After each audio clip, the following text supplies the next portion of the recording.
guys, I'm going to be walking through my significant life events today. Unfortunately, I do not have the feature where the photos pop up on here. My computer would not let me, so I'm going to be using another phone. So, of course, there's been a lot of significant life events over the course of my life, but there has been some that specifically stuck out to me for a variety of reasons, which I'm going to share with you guys today. So, one of my first life events that shaped me into the person I am today occurred when I was around the age of 7 years old. Sorry. So, I was about 7 and I was playing in my room, which was down the hall from my brother's room.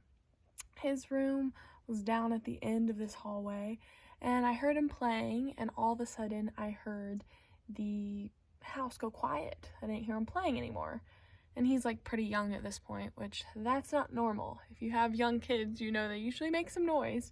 So I went in there to check on him, and I found that he was laying like face down. Face was all purple, red, swollen. Anyway, he was having a heart attack, and I went and got my parents. By the way, I'm 7. I went and got my parents, and I told them that something was wrong. And so we rushed him to the hospital, and the doctors told us, hey, if you hadn't gotten him here by this second, like a second later, he would have died.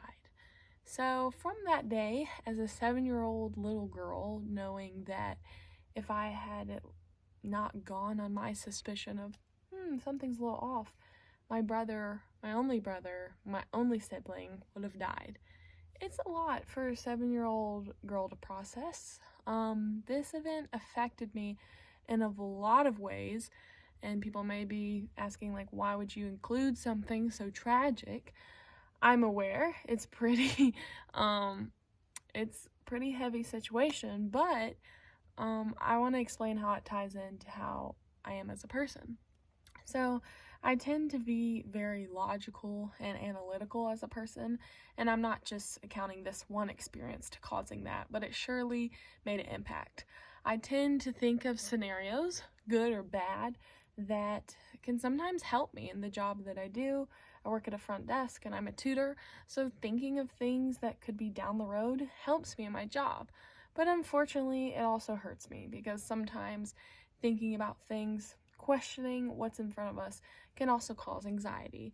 So this event taught me to be aware of my surroundings, but I've had to learn the balance of I also have to have peace and joy and have fun and not be a robot all the time and thinking something's going to go wrong. So it definitely has taken time, and I'm still learning how to not think worst possible case scenarios because, like anyone, they just don't think that their brother's gonna almost die in the room next to them. So it's one of those things when you get exposed to those scenarios in life, it becomes hard to unlearn those traits of thinking worst case scenario. So I began to not only realize how important it is to love each and every day that we have, but to also appreciate the family around me. I found myself at 7 years old really cherishing what I had in a way that other kids were like, hey, there's gonna be a tomorrow. And I was like, there maybe won't be. So I was very focused on living in the present. But again, this can also cause anxiety if you do it too much and think that tomorrow's not coming. That can also cause anxiety. So with these things and these ways that this situation has shaped me, I've also had to learn how to use it in a beneficial way because, of course, such a traumatic scenario can always affect you negatively.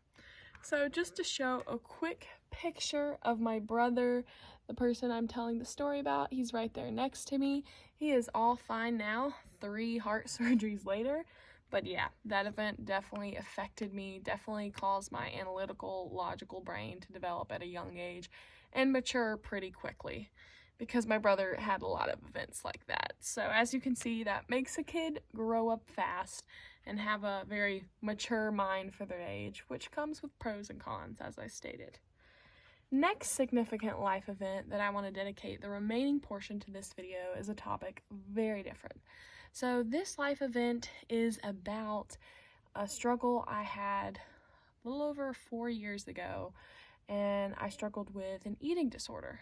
So it all started with a seemingly interesting start. I started working at an organic farm one summer, and I began to grow an obsession with being perfect in my eating. And you may say, where did this come from? Well, to give you a little backstory, because of that event that happened with my brother, I tended to kind of be a perfectionist in my nature of, nailing things that are happening, nailing pretty much everything in my life, every aspect to be perfect, because I wanted to prevent danger, which I had saw. So this story kind of feeds into this one.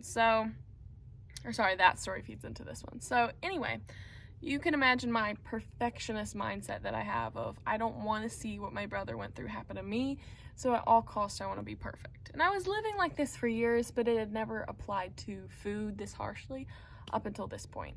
So I was working at a farm. I noticed that they did everything organically and holistically, and I started, learning about what the farm did with, we prevent pesticides and we prevent all these toxins. And as much as that's true, as much as the world we live in today, yes, everyone's aware, it's not purely clean, it's a little toxic, but there is a point where you can take those thoughts and you can turn them into an unhealthy obsession. And unfortunately, in this case, that's exactly what I did. So I took the thoughts of, hey, organic food, it's so good, to organic food is the only thing that I can consume. If I consume anything else, it's poison. I'm gonna die. I'm gonna end up just like my brother. I'm gonna die. I'm not perfect. If I'm not perfect, I'm gonna die. That may seem extreme, but that's exactly what an eating disorder will do with your thoughts. If you don't comply to the way it's telling you to act, impending doom will happen. You will suffer. That's how eating disorders talk to people who struggle with them. So for me, I didn't really think I had one at first. I just thought I really wanted to eat healthy, and I just really wanted to prevent myself from getting any diseases.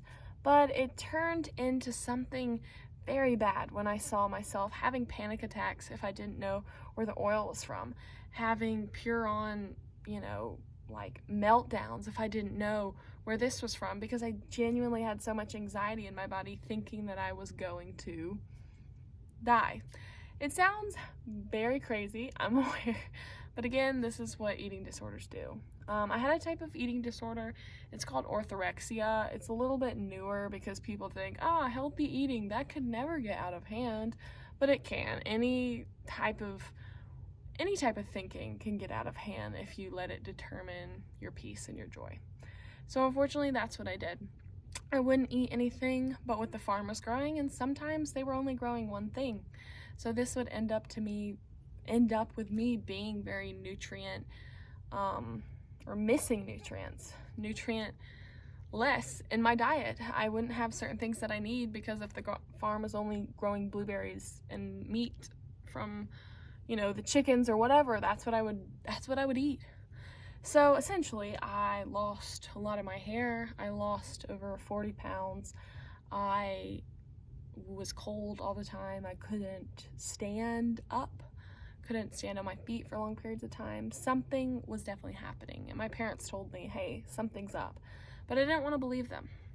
So just to give you guys an estimate, kind of what I'm talking about, this was me at the peak of my eating disorder. No, I do not have straight hair. I have curly hair, as you can see, but it completely changed my hair, and my hair started to fall out, and my face started changing as well, because when you are lacking nutrients and highly stressed, your body will change.